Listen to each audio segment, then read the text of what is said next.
अगर आप देखें तो स्वामी दयानंद के द्वारा 19वीं शताब्दी में जब ये पूछा गया मैक्स मूलर से, जो उसे एक इनाम पुरस्कार के रूप में बोला गया कि जाओ भारत देश के अंदर और तुम्हें बहुत बड़ा इनाम मिलेगा, राशि मिलेगी, और जो पूरे विश्व कहा कि भारत देश के अंदर जो लोग वेदों से प्यार करते हैं, वेदों के प्रति आस्था और श्रद्धा है, और ऐसी जाकर के मिलावट करना, आने वाली पीढ़ियां हैं वो वेद के साथ नफरत करने लगे। और उसने कोशिश को रखा, लेकिन अजमेर के अंदर से स्वामी दयानंद के द्वारा वेद के अनुवाद के छोटी छोटी पुस्तकें लेख निकलते थे।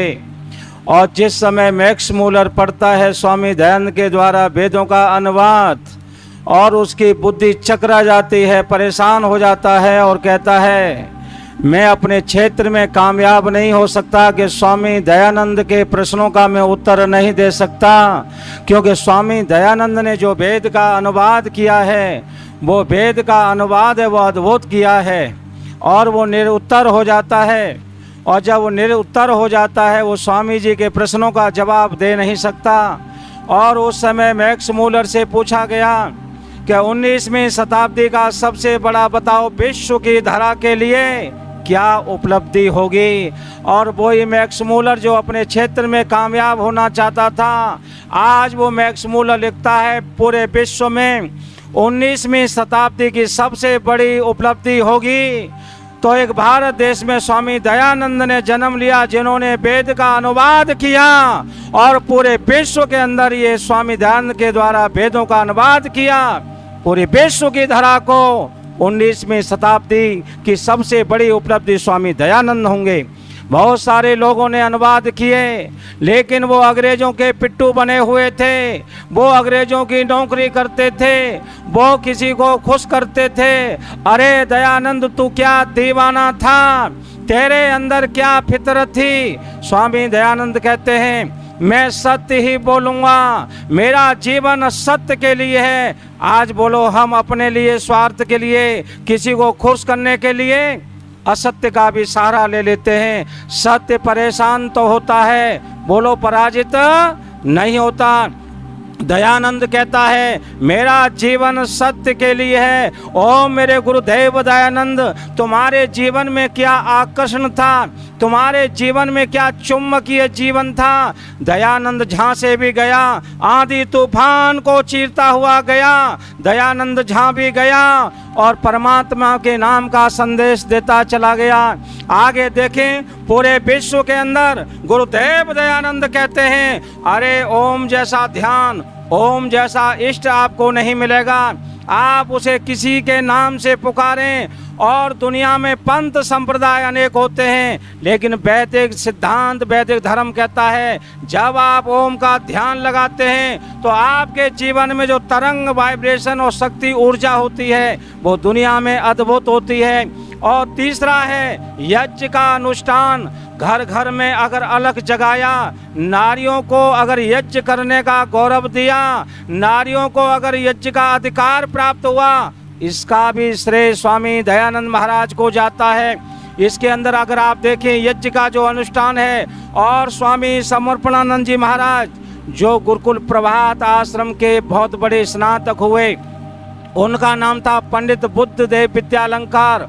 और जिस समय दीक्षांत समारोह हो रहा था, यज्ञोपवीत संस्कार भी था, वहाँ पर बहुत सारे ब्रह्मचारियों से कहा गया जाओ भिक्षा लो। जिस समय यज्ञोपवीत संस्कार होता है और वहाँ भिक्षा मांगा जाता है, हजारों लोगों की वहाँ पर भीड़ लगी थी। और सारे ब्रह्मचारी जिनका नया यज्ञोपवीत संस्कार हुआ, और जितने लोग बैठे अपनी झोली ले लेकर के, कोई इधर जा रहा था, कोई उधर जा रहा था, कोई उधर जा रहा था। और उसी में एक विद्यार्थी पंडित बुद्ध देव विद्यालंकार, और वो भी जाते हैं। और काफ़ी सबसे पीछे एक माँ ने उनकी झोली में उस समय 1500 रुपये डाल दिए। जब 1500 रुपये डाल दिए और स्वामी जी महाराज ने देखा, सब ब्रह्मचारियों ने अपनी झोली में जो पैसे थे स्वामी जी के सामने रख दिए। भद्र पुरुषों स्वामी जी के सामने जब रख दिए, और पंडित बुद्ध देव विद्यालंकार जो थे उनकी झोली में 1, 2, 10, 20 रुपये नहीं थे, 1500 रुपये थे उस जमाने में। जब 1500 रुपये उस जमाने में थे, ब्रह्मचारी को बुलाया। बुलाने के बाद कहा, बेटा ये पैसे तुम्हारी झोली में किसने डाले हैं? और उस समय पंडित बुद्धदेव विद्यालंकार कहते हैं सबसे पीछे एक माँ बैठी थी, उन्होंने डाले हैं। और वहाँ पर उनको बुलाते हैं कि टीचर अध्यापक को, आचार्य को, जाओ ब्रह्मचारी के साथ जाना और देखना ये 1500 रुपये किसने डाले हैं। और ब्रह्मचारी को लेकर के जाते हैं, हजारों जनता जनार्दन थी और सबसे पीछे एक महिला बैठी है, उसने 1500 रुपये डाले। उसका आचार्य ने परिचय पूछा, आप कहाँ से आए हो, आपका परिचय क्या है? अरे भद्र पुरुषों, उस समय वो माँ पता है कौन थी? वो देवी, वो नारी कौन थी? वो नारी थी पंडित लेखराम की विधवा पत्नी थी। और पंडित लेखराम की पत्नी ने कहा आचार्य से, मेरे पति ने सारा जीवन आर्य समाज के प्रचार में लगाया था और उनकी कमाई के 1500 रुपये बचे थे। मैंने सोचा गुरुकुल में ब्रह्मचारियों का निर्माण होगा, गुरुकुल का निर्माण होगा, इसलिए सारी की सारी पूंजी मैंने ब्रह्मचारी की गोद में समर्पित कर दी। स्वामी जी बुद्धदेव आगे वो कहा कि स्वामी समर्पणानंद बनते हैं। उन्होंने कहा जब आप यज्ञ करते हो और जब यज्ञ करते हो सिर्फ इदम अग्नि इदन्नमम की भावना आपके अंदर है या नहीं, वहाँ एक शब्द बोलते हो स्वाहा। उन्होंने वो लिखते हैं स्वा का मतलब होता है समर्पण। अगर आपने जीवन में समर्पण नहीं किया, गरीब व्यक्ति वो नहीं होता जिसके पास कुछ भी नहीं होता। गरीब व्यक्ति वो होता है जिसके पास होता है वो कुछ देता नहीं है। दुनिया में भगवान मेरे अंदर देने की भावना बने। आप दुनिया में समय दान करते हैं, आप कहा के अन्न का दान करते हैं, आप धन का दान करते हैं, आप रक्त का दान करते हैं, आप नेत्र का दान करते हैं, आप विद्या का दान करते हैं, आप कन्या का दान करते हैं। अगर जीवन में से कुछ दान नहीं किया तो आपका जीवन बेकार है। मुझे स्मरण आता है एक नारी का विवाह हुआ और जब विवाह संस्कार हुआ और जब वो किसी परिवार के अंदर गई, जब परिवार के अंदर गई, उस नारी ने देखा जब उस घर में कोई कुछ मांगने आता था तो परिवार के लोग क्या कहते थे, जाओ यहाँ कुछ नहीं मिलेगा, यहाँ कुछ भी मिलने वाला नहीं है। और वो भिखारी, वो याचक, वो महात्मा, वो संत वापस चले जाते थे। जिस समय वापस चले जाते थे, नारी का विवाह हुआ, उसने कहा बोलना मेरा ठीक नहीं, मैं अभी नई नई आई हूँ, इस परिवार के संस्कार देखती हूँ। कुछ समय के बाद काफ़ी समय व्यतीत होने लगा। जब समय व्यतीत होने लगा उस नारी ने देखा कि अब मैं सबके साथ खुल चुकी हूँ। और जब कोई याचक मांगने आया, हर दिन लोग परिवार के लोग कहते थे जाओ यहाँ कुछ मिलने वाला नहीं। अब वो नारी कहती है जाओ बाबा जी, महात्मा जी, यहाँ कुछ मिलने वाला नहीं। और इस घर का सब लोग बासा खाते हैं। हर दिन वो नारी कहती थी जाओ बाबा जी यहाँ कुछ मिलने वाला नहीं, और इस घर के सब लोग बासा खाते हैं। 4-5 दिन हुए नारी काम करती थी और उस समय ससुर की कानों में ये शब्द पड़ने लगे और सोचा ये पुत्र वधू कहती है सब लोग इस घर का बासा खाते हैं। बात समझ में नहीं आई और उन्होंने अपनी पुत्र वधू से कहा बेटी इधर आओ, तुम्हें ताज़ा भोजन मिलता है या नहीं? उस नारी ने कहा हाँ पापा जी मुझे ताज़ा भोजन मिलता है। बोले हमारे घर में जब कोई याचक आता है और आप सबसे कह देते हो कि इस घर में सब लोग बासा खाते हैं, ये बात मुझे समझ में नहीं आई। बेटा क्या परेशानी, क्या दिक्कत है? उस नारी ने कहा पापा जी पिछले जन्म में जो कुछ बोया था वो इस जन्म में हम सब लोग प्राप्त कर रहे हैं, इसलिए कहते हैं ना हम सब बासा तो खाते हैं। आपने नया तो कुछ बोया नहीं, नया तो आपने कुछ नहीं किया। आप सबको हैरानी होगी, एक शब्द जगा देता है, एक शब्द नकारात्मक गिरा देता है। उन्होंने कहा पुत्र वधू से बिटिया आज तूने मुझे जगा दिया, आज तूने मेरी बुद्धि का विवेक खोल दिया। और बेटी आज से हम कसम लेते हैं, शपथ लेते हैं, व्रत लेते हैं, हमारे घर में जब भी कोई आएगा तो बोलो खाली हाथ नहीं जाएगा। और वो नारी कौन थी जिसने उस घर की काया को बदल दिया? वो नारी थी बिरला जी की माँ, बिरला जी की माँ थी। और बिरला जी लिखते हैं मेरे दादाजी को अगर सबक दिया, प्रेरणा दी, सीख दी तो मेरी माँ ने दी थी। और कितनी बरकत हुई बताने की आवश्यकता नहीं। कितने उन्होंने आपका गुरुकुल एटा में, प्रधान जी गुरुकुल एटा में जो यज्ञशाला बनी है वो आपके बिरला जी ने ही बनाई थी। कितने मंदिर, कितनी पाठशाला इसलिए स्वामी समर्पणानंद जी लिखते हैं, आपने यज्ञ तो कर लिया लेकिन आपने समर्पण किया क्या? अगर समर्पण नहीं किया, आपने आह्वान किया, समर्पण नहीं किया तो आपका यज्ञ अधूरा रह जाएगा। इसलिए इदम अग्नये इदन्नमम, अपना जीवन राष्ट्र के लिए समर्पित कर दो। पूरे विश्व के अंदर जब स्टीफन को पूछा गया, पूरे विश्व में हर स्थान पर, हर जगह पर परमात्मा ने कोई ना कोई वरदान दिया है, कोई ना कोई हुनर दिया है। अगर पूरे विश्व के अंदर सबसे बढ़िया देश कौन सा हो सकता है? उस समय स्टीफन जब भारत देश के अंदर आया, जिस समय अम्बाला की जेल के अंदर आया, गोरखपुर की जेल के अंदर आया, और जब उसने भारत देश का भ्रमण किया, उस समय स्टीफन लिखता है, जिस देश में, भारत देश में गया, और मैं भारत देश के गांव के अंदर भी गया और मैंने लोगों से कहा मुझे पानी दे दो, प्यास लगी है। अरे भारत देश के कैसे लोग हैं, उन्होंने मुझे पानी पीने के लिए नहीं दिया, पानी की जगह मुझे उन्होंने दूध और लस्सी के गिलास दिए। जिस देश को भारत माँ के नाम से संबोधन किया जाता हो, स्टीफन लिखता है, जिस देश में गौ को माँ के नाम से संबोधन किया जाता हो, अरे स्टीफन आगे लिखता है, जिस देश के जल को गंगा जल के नाम से संबोधन किया जाता हो।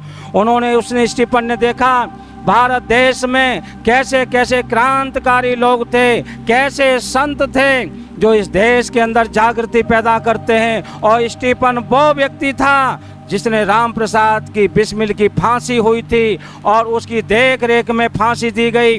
जब स्टीफन अम्बाला की जेल में जाता है और अम्बाला की जेल के अंदर देखता है कुछ लोगों को फांसी होने वाली है अमुक अमुक तारीख को, और वो स्टीफन जिस समय गोरखपुर की जेल के अंदर जाता है और वहाँ कैदियों को देखता है, एक नौजवान हंसता है। लोगों ने कहा, स्टीफन कहने लगा ये व्यक्ति पागल तो नहीं है? बोले ये पागल नहीं। जेल में जो कैदी थे उन्होंने कहा जब से ये हमारा साथी आया है हम सारा अपना दुख को दर्द को भूल गए हैं, और उसका नाम राम प्रसाद बिस्मिल था। स्टीफन कहता है 3 दिन के बाद पता चल जाएगा, अरे मृत्यु क्या होती है। स्टीफन तीसरे दिन आता है, जिसकी देख रेख में फांसी होती है, हजारों की भीड़ लगी है बाहर, और राम प्रसाद बिस्मिल जिंदाबाद, इंकलाब जिंदाबाद के नारे लग रहे थे, हजारों की भीड़ है। और जिस समय राम प्रसाद बिस्मिल व्यायाम करता है, स्टीफन कहता है कुछ समय के बाद तुम्हें फांसी हो जाएगी, ये सब क्या कर रहे हो? बोले हमारे जहाँ पुनर्जन्म होता है, मैं तो मृत्यु को डराना चाहता हूँ भद्र पुरुषों। और जिस समय स्टीफन देखता है उसकी देख रेख में फांसी, जल्लाद से कहा इनके गले में ये फांसी का फंदा डालो। जल्लाद के हाथ कांपने लगे और उसके रोंगटे खड़े होने लगे। आज तक फांसी के फंदे तक जो लोग आते थे वो अत मरे तो अपने आप हो जाते थे। आज पहली बार मैं किसी जीवित व्यक्ति के गले में फंदा डालने जा रहा हूँ, हाथ कांपने लगे। राम प्रसाद बिस्मिल कहता है अरे ये फांसी का फंदा मुझे दो, तुम नहीं डाल पाओगे, फांसी का फंदा मैं डालूंगा। और उस समय स्टीफन लिखता है जो विदेशी हुआ जेलर, और वो स्टीफन लिखता है हे राम प्रसाद बिस्मिल, आज तक मैंने अपना कोई गुरु नहीं बनाया, आज मुझे तुम्हारे जीवन से प्रेरणा मिल रही है। आप ऐसा करो कि आप अपनी अंतिम इच्छा बता दो और मैं तुम्हें अपना गुरु स्वीकार करता हूँ। और उस समय राम प्रसाद बिस्मिल लिखता है मौत का पसीना माथे पर आया है, आईना लाओ हम मरते समय कैसे लगते हैं। और उस समय सब लोग अपने नौजवान को चूमना चाहते हैं। 1857 की क्रांति का कोई अग्रदूत हुआ, उनका नाम स्वामी आत्मानंद था। आत्मानंद का कोई शिष्य हुआ, उनका नाम स्वामी पूर्णानंद था। पूर्णानंद का कोई शिष्य हुआ, उनका नाम गुरु ब्रजानंद था। गुरु ब्रजानंद का कोई शिष्य हुआ, उनका नाम स्वामी दयानंद था। अरे दयानंद क्या तेरी धधक थी। जिस देश में हमारा जन्म हुआ हो, जिस मिट्टी में हमारा पालन हुआ हो, जिस मिट्टी में हमारा पोषण हुआ हो, पूरे विश्व के अंदर भारत जैसा देश नहीं है। अगर पूरे विश्व के नक्शे से अगर आप अमेरिका को निकाल दोगे तो दादागिरी समाप्त हो जाएगी। कितनी बड़ी दादागिरी चल रही है। जिस देश पर मैं हाथ रख दूंगा, जिस देश पर मैं उंगली उठा लूंगा और मैं उसको अपने कब्जे में कर लूंगा। पूरे विश्व के नक्शे से अगर अमेरिका को निकाल दो, दादागिरी समाप्त हो जाएगी। पूरे विश्व के नक्शे से अगर जापान को निकाल दो, सुंदरता समाप्त हो जाएगी। और पूरे विश्व के नक्शे से अगर पाकिस्तान निकाल दो तो आतंकवाद समाप्त हो जाएगा। और पूरे विश्व के नक्शे से भारत को निकाल दोगे तो मानवता समाप्त हो जाएगी। अगर मानवता है तो भारत देश के अंदर है। इसलिए इस देश के अंदर अगर आप देखते हैं कि अनेक लोगों ने अपने देश के लिए अपने जीवन को कुर्बान कर दिया। इस देश के अंदर वीर सावरकर का जीवन देखें। जिस समय कोलू में उन्हें कहा कि कोलू में पेरा जा रहा था, कहा चलाओ कोलू, और इतना तेल इस हर दिन निकलना चाहिए। गर्मी का सब समय है और उस समय वीर सावरकर से कहा कोलू चलाओ। और जब वो कोलू चलाते हैं और भद्रपुर से उनको प्यास लगी, गर्मी का समय, उन्होंने कहा मुझे पानी दे दो, मुझे प्यास लगी है। और उस समय उनको पेशाब दे दी जाती है। उनके कदम रुके, ठहर गए और उन्होंने सोचा अरे हम देश के लिए क्यों जीना चाहते हैं, मैं देश के लिए क्यों तड़पना चाहता हूँ, क्यों ना मैं अपनी जीवन लीला को यहीं समाप्त कर दूं। और उस समय उन्होंने सोचा मैं अपनी जीवन की लीला को यहीं समाप्त कर देता हूं। आंखें उन्होंने वीर सावरकर ने बंद की और उस समय एक आवाज़ आती है, ठहर जाओ वत्स, मुझे तो लोगों ने जहर के प्याले दिए, लोगों ने मेरे ऊपर तो आक्रमण बरसाए, लोगों ने मेरे ऊपर पत्थर बरसाए। अरे ठहर जाओ, यही तुम्हारी परीक्षा है।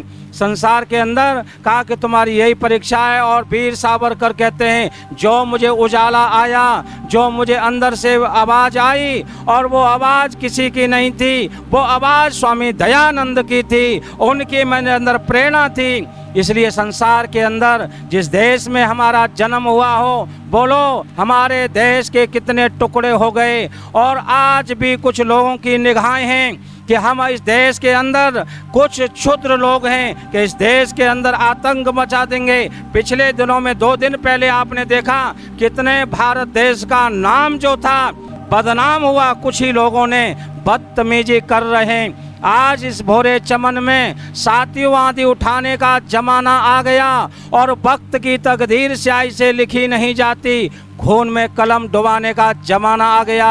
इंकलाब अगर हम करते रहे, भगत सिंह का जीवन देखें, आप सब लोगों ने सुना है। अगर आज हम आर्य समाज के प्रति नौजवान बच्चों को जोड़ नहीं पाए तो ये भवन खाली हो जाएंगे। आज हम साथ साथ तो रहते हैं, बोलो पास पास नहीं रहते। एक लेखक ने कहा किसी के घर पर आक्रमण हुआ है और अगर आप सोते रहे, आपने सोचा मुझे कोई लेना देना नहीं, अगला आक्रमण आपके ऊपर होना है। इसलिए स्वामी दयानंद जी महाराज लिखते हैं आज हमारे बच्चों को संस्कार देने की बहुत बड़ी आवश्यकता है। अगर हमने संस्कार नहीं दिए, अगर हमने उंगली पकड़ पकड़ सत्संग में लेकर के नहीं आए तो बोलो इन कुर्सियों का क्या होगा। ईसाई के घर में अगर आप देखो, चर्च में हर संडे को उसको जाना है, अरे गुरुद्वारे में अपने भाइयों को देखो, उन्हें सेवा के लिए गुरुद्वारे में जाना है। और हम कहते हैं हमारे पास, बच्चों के पास समय नहीं है। मैं आप सबसे निवेदन करूंगा, आज बच्चों को अपने साथ जोड़ो। नौजवानों को अधिकार भी चाहिए, नौजवानों को सिर्फ उपदेश ही नहीं चाहिए। आप सोचें नौजवान आएंगे और पहले संध्या हवन सीखेंगे, उसके बाद वो आर्य समाज से जुड़ेंगे, नहीं। आर्य समाज में संध्या हवन और भक्ति का अलग क्षेत्र है, लेकिन नौजवानों के जैसे नौजवानों की सोच है, उनके अनुकूल कार्यक्रम भी बनाने पड़ेंगे। उन नौजवानों को अधिकार भी देना पड़ेगा। न हम अधिकार देने को तैयार हैं और न उनके जैसे कार्यक्रम बनाने के लिए तैयार हैं, तो आर्य समाज के साथ लोग क्यों जुड़ेंगे। आर्य समाज ने देश की आज़ादी में जो आर्य समाज ने जो योगदान दिया, हम सब लोग कहते हैं 85% आर्य समाजी थे।